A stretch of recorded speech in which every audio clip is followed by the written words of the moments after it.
Who says you can't go home again, right? That's kind of the story of the day. It wasn't Torii Hunter because he is headed back to Minnesota. Torii Hunter, of course, played the first 11 years of his big league career in Minnesota. He was a first-round draft pick by the Twins, and after stops in L.A. and in Detroit, signing a one-year deal to go back to the Twins.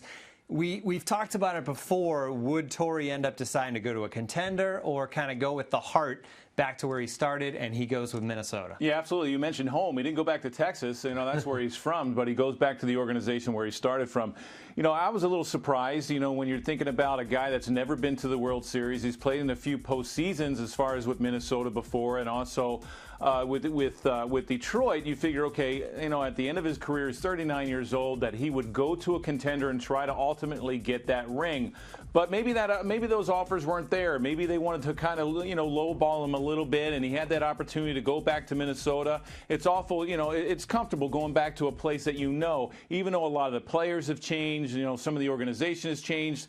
It's a comfort level that you go back and you play and you end in, and probably will end in an organization that he started with. It's a great feeling. He can be a mentor to these guys. He played with Malter, who Malter is now the manager.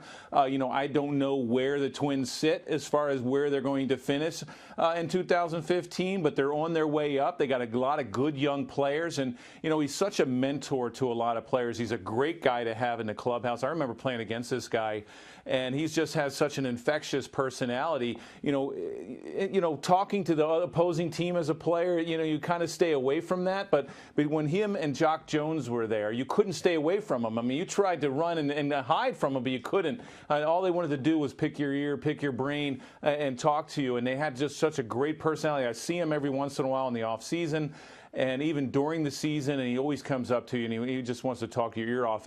But he can be such a great mentor to those Twins players and gear them and steer them in the right direction. And you know, Minnesota's been good for so long, and now the last few years they've dropped in the bottom of the Central, and obviously they want to regain that. And what a great way to regain that by signing a guy that's been in that organization that can help them. And who knows, you know, maybe Malter goes when he ends his playing career and says, hey, I would love to have you on my staff.